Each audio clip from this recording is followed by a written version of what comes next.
longtime friend of mine. I don't have any old friends. I have longtime friends. But help me welcome Rebeca Eigen. Our mask. And in astrology, we call that the rising sign. And our persona is developed early on in our childhood because we all want approval. We want acceptance and approval. So whatever our parents didn't tolerate about us went into the unconscious, into the shadow. And 90% of our being is unconscious. As you can see, this is what we identify with, and this is what's unconscious, which is a lot. Can y'all see from over here? Let me push this back. Can you see it now? Okay. All right. Yeah, I can move this a little bit. Now we can see. Huh? Oh, you can. All right. Well, how's that? All right. Okay. So anyway, our shadow is formed early on because we all go through periods of life where we are being judged, and we're mostly judged in our early years in our childhood. And during that time, a lot of things are going to go into our shadow, into our unconscious, kind of like our physical shadow. We don't see it, we don't know it. It's not us, it's them. So raise your hand. Have you ever fallen madly in love? And have you ever met anyone you couldn't stand? Oh, yeah. Well, say hello to your shadow. Because our shadow is everything about us that's intolerable to our conscious ego. It's everything about us that's hidden, repressed, denied, and these are both positive and negative qualities. So you will either fall madly in love with your shadow, or you will be totally irritated and annoyed by somebody who's carrying your shadow. And you'll walk around the room to get away from that person because you don't want to be around that energy. And that's what you'll say to yourself, right? It's a good idea to get to know that person because they may be carrying a part of you you know nothing about. So I'll tell a story real quick of when I was very young, before I ever knew anything about shadow work. There was a girl in my office, and I couldn't stand her. I mean, she just annoyed me. So I just avoided her. I mean, I'd walk around the room to get away from her. Well, as life would have it, they put our drafting tables right next to each other. I didn't have a choice. I had to get to know her. She ended up being one of my best friends in life. And what was very interesting about it was, and this took reflection much later, we identify with whatever's on our first house cusp. So whatever our rising sign is in astrology, mine is Leo rising.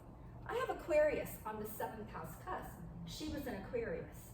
So that was my first experience of seeing something outside of me that I didn't know was actually about me, that I had to go back and reflect on it. So when you're doing shadow work, you literally have to reflect. Who pushed my buttons? Who annoyed me? What was that about? Why did I dislike this person? And who did I fall madly in love with? So it's really interesting too that whatever planets are in our 7th house, and planets are archetypes. Archetypes are just like cookie cutters of the mind. We all have all the archetypes. And quickly in astrology, the sun is our center. The moon is our emotions. Mercury is how we think and communicate. Mars is how we take action in the world. Whether we're male or female, we all have a Mars. And Venus is how we relate. It's our capacity to seek relationships with other people. Well, Venus rules the 7th house. And whatever's in our 7th house, whatever planets and signs are there, we have to learn how to share with another person. We're destined to do that. We actually need to share that, or we're going to project it. We're going to project it onto other people. And we do 3 things with our projections. Everybody here probably knows the word projection, right? By now everybody knows the word. But what we don't know is we're not the ones projecting. It's our unconscious that projects itself out. It's not of our will, and it is not of our own volition. So the unconscious projects itself out because it wants to be known. We want to know ourselves. So doing shadow work is about self-knowledge. It's about learning about the hidden parts of us that we actually badly need. So Venus, going back to Venus just for a little bit, Venus describes our sense of aesthetics. It describes what we find beautiful, what we value, what we see in harmony, what we see as in balance. That's the Venus part of us. But the other part of Venus is it wants safety and security and comfort and pleasure. And these are all Taurian words. Taurus and Libra, the two signs, rule the 7th house and Venus.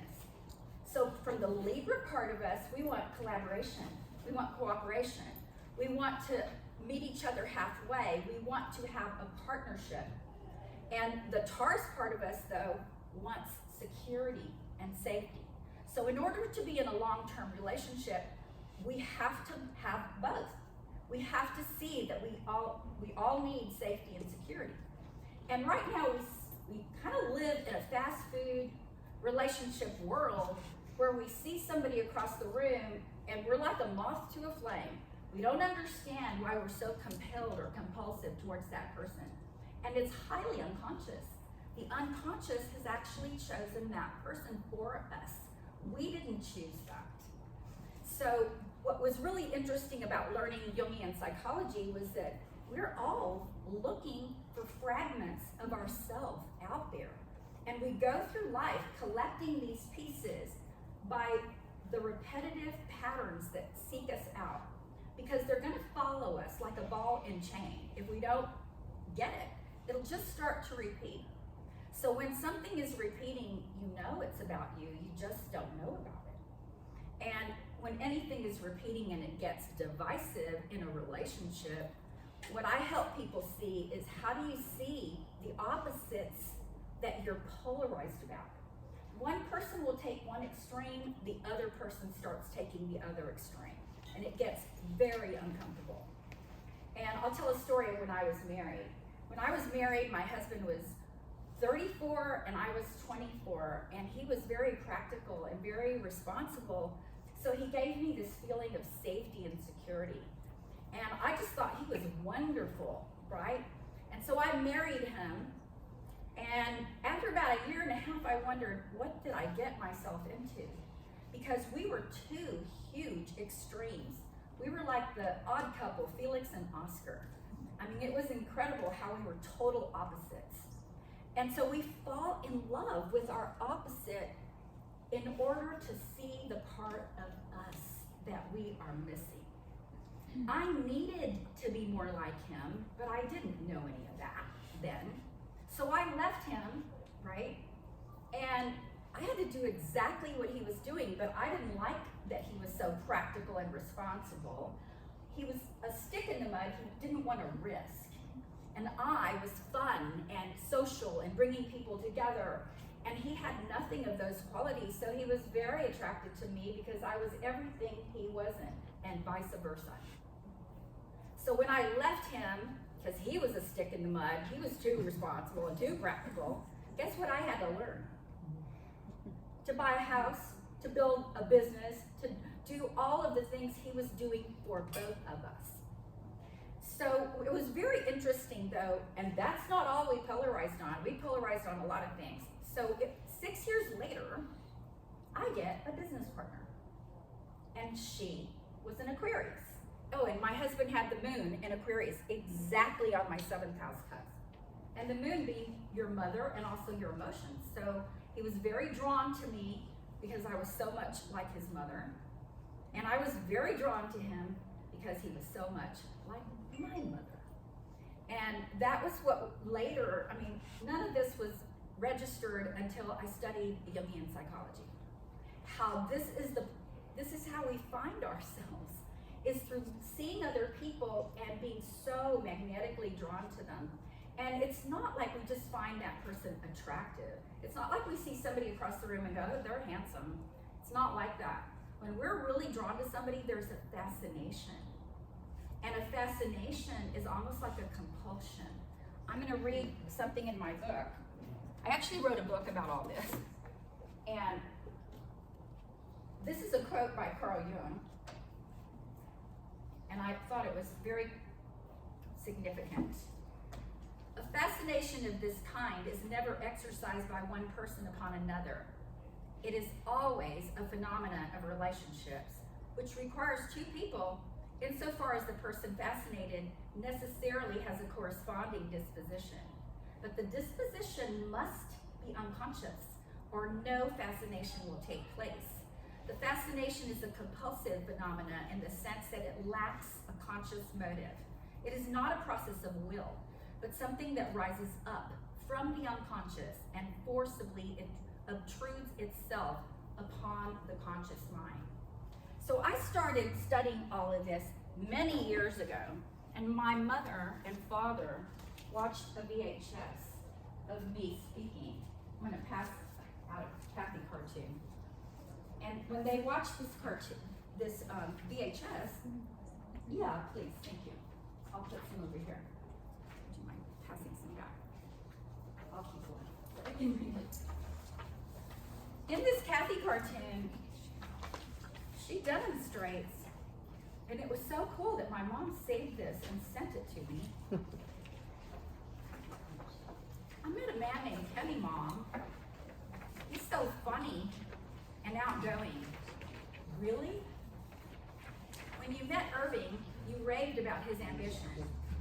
When you broke up with him, you called him a self-absorbed workaholic. When you met Simon, you went on and on about his sensitivity. When you broke up, you told me he was an over-emotional wimp. When you met Alex, you gushed about his free spirit. When you broke up, he was directionless and immature. You spent half your life selling me on men and the other half trying to convince me the very qualities you loved are the ones I should join you in being repulsed. Why on earth should I believe that Mr. Funny and outgoing won't turn into Mr. Loud and obnoxious in 2 months? For heaven's sakes, Mom, this is different. Kenny's completely different. And the mother says, daughters make a leap of faith. Mothers require a pole vault. And the reason that this keeps happening to us, and it'll keep happening, is that we don't reflect on the patterns. We want to say that it's their fault, right? We point a finger out and we decide they're like that, we're not. Because we've projected something out onto them. This is the 3 different things we do with projection. 1, I see you as being like that. I'm not like that at all. And I don't want to be either. Number 2, I'm getting you unconsciously in this situation. I'm getting you to carry that energy for me. Because I didn't get approval from my parents or my siblings or my peer groups or my teachers for that part of me, so that part of me went into the unconscious. So I get you to carry it for me. And that person can carry it for you at a time, for a time. But eventually those projections are going to wear off. The 3rd one is, I'm acting like that all over the place, but I don't even know I'm doing it. So when 2 people point out something to you about yourself and you resent it, think about it. As soon as the 3rd one shows up, it's no longer a chance. When a person tells you something about yourself and you don't like it, that's usually a part of you that's unconscious that you haven't seen yet. So now let's look at how can that benefit us. I'll tell another story about a girl who came to my workshop. I used to teach at Centerpoint. Have y'all ever been there? Centerpoint was this community center, and I taught there every month. So that's how I was able to write my book, was by recording all of these talks. Well, this one girl came and she said, I don't get it. I don't hold a big sign up asking people to come home with me that are overtakers. Every time I get a boyfriend and he moves in with me, he's got plenty of money, but as soon as he moves in with me, he's flat brick. And I said, is this repeating? And she said, yes. I said, how many times?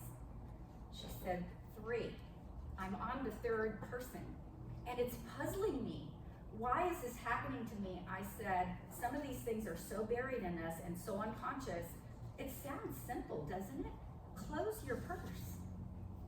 But when you're so used to giving and giving and giving and giving, which a lot of women are, you have to hold back and do some of the opposite of what they're doing. And literally, she had to look at that she was drawing these in to show her that she was taking from herself. Isn't that amazing? It's like we see you doing it, but we're not doing it, but literally our unconscious has pulled this in so we can see something that would actually benefit ourselves. It's really beautiful, really, when you learn about shadow work. And you can depotentiate a lot of the issues and problems that come up between two people. And relationships are not just with marriage partners or significant others. We have relationships. I'm sorry, I have a little bit of, I brought some Kleenex just in case. We have relationships with a lot of people. You know, our neighbors, our siblings, our banker, you know, our best friend, our friends. One of the big ones is that we project shadow onto is our mother-in-law, our daughter-in-law, or our siblings. We will project an aspect of ourselves onto that person that irritates us, that annoys us, that totally pushes all of our buttons, and we will decide to divorce ourselves from their presence. Well, a shadow quality can actually go somatically into our body. We can manifest a symptom that's in our body when we don't understand this concept and do shadow work. And an example of that would be, I was really angry with this one man because I was projecting something onto him and I was angry with him, right? So I forgot about it. I left his presence and forgot about it. A year later, I'm having an itch, like a rash, that is on my skin. And I mean, it would be from my head to my toes. I would have this rash and it would just erupt. It would not be all the time, but it would just come and go, come and go. My brother's a doctor. And I told him, and he said, it's probably psychosomatic. What do you mean it's psychosomatic? He said, there's no reason for you to have this rash, Rebecca. There's something going on with you. So I totally love Louise Hay's book. Have y'all ever heard of Louise Hay? It's fabulous. And in there, she said, who's under your skin? And I'm like, who could it be? You know, why is this happening? Started writing in my journal. If you work with your unconscious will work with you. And Carl Jung said, our unconscious, the self, what he called the self, is our higher consciousness. It's our God image. It's the God that resides inside of us. And the shadow is the first entrance into the unconscious. So we can't even get all the way here until we go through the shadow. And he said doing shadow work is the apprentice piece. And doing anima and animus work, which is the masculine and the feminine parts of our psyche, our inner beloved, is the masterpiece. And that leads us directly to the self, because the self is the God within that is orchestrating all of these people and all of these events. It knows more about us than we know about ourselves. And what we want is to develop an ego self axis. We want to have a dialogue with our unconscious. So what I did is I started writing in my journal. What is this about? Why am I having this rash? Blah, blah, blah. And I started noticing this and that. Well, because I was asking, the unconscious said, okay, we're going to tell her. So I was with my sister one day and she made a statement to me that was pejorative, you know, it was like putting me down about myself. And that man's face came right into my head. I mean, right at that moment. And I went, oh my God, I'm just like him. I felt it in my body. I could feel the forgiveness in my body. I never had that rash again. So a shadow quality can somatize into our body when we're not willing to look at that. And I want to tell you all a quote by Liz Green, who's the world's most famous astrologer. I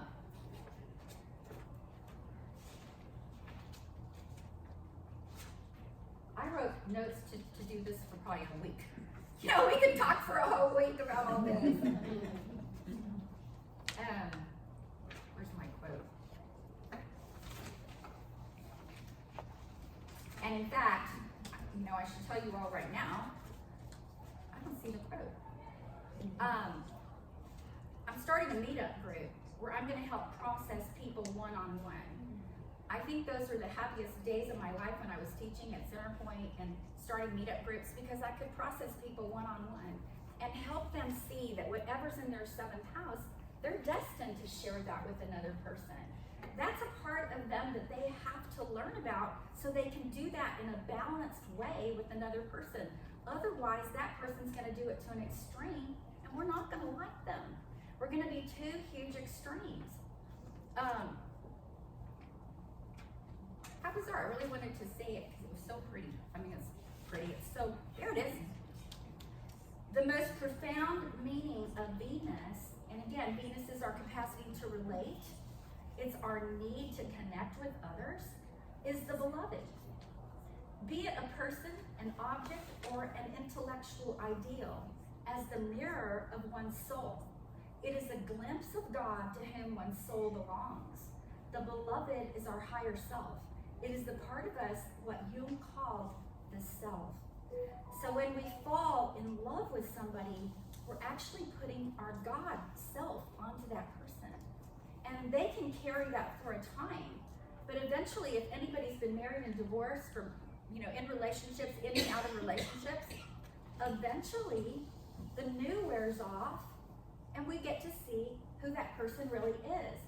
My teacher at the Jung Center that I studied with for 30 years, a priest, and also a Jungian analyst, Pittman McGee, said, if you want the projections to fall off, marry the person. It works every time. Because now you get to see the real him and the real her, and you get to see the parts of us that they're carrying for us, because we refuse, you know, we refuse. And if you don't think something's repeating to give you that, it gives me goosebumps to look back on all these things that happened, how the universe always had our back. We just didn't know it. The self inside of us, the unconscious part of us, is actually orchestrating all of this and helping us to grow. So 6 years after I left my husband, I get a business partner. And guess what?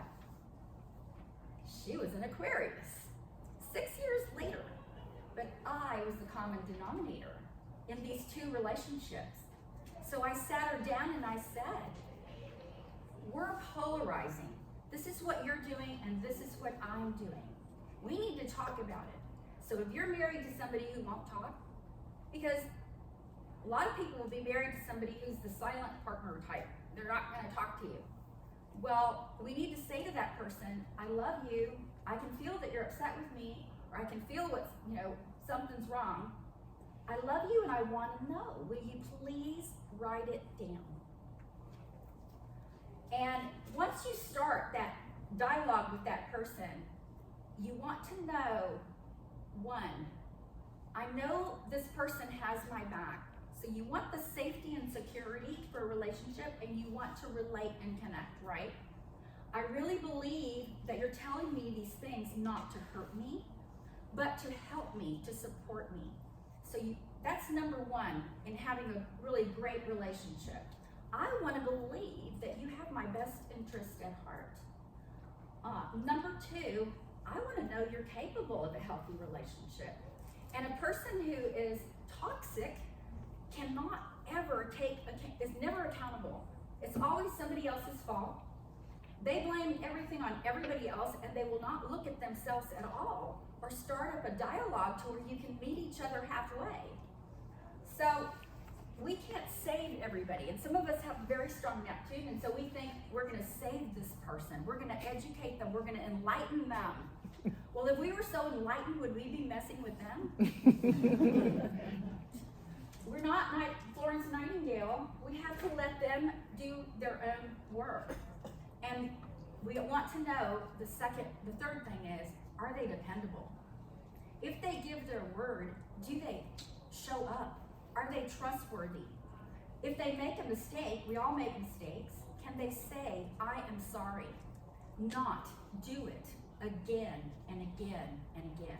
Have you ever had a relationship where you tell that person, I don't like this, I didn't like what you just did, and that person has to go do it again and again and again? You're dealing with a very passive-aggressive person, and you're not going to change that. They have to change themselves, and they have to feel safe. So apparently they don't feel safe, and there's lots of books on this subject, passive-aggressive behavior, and it's profound. That person has to do their own inner work. But we are leaving the age of Pisces. We are no longer going to be victims. We want to be each other's best friend.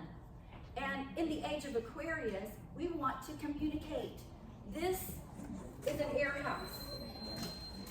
The air element is about communication and cooperation.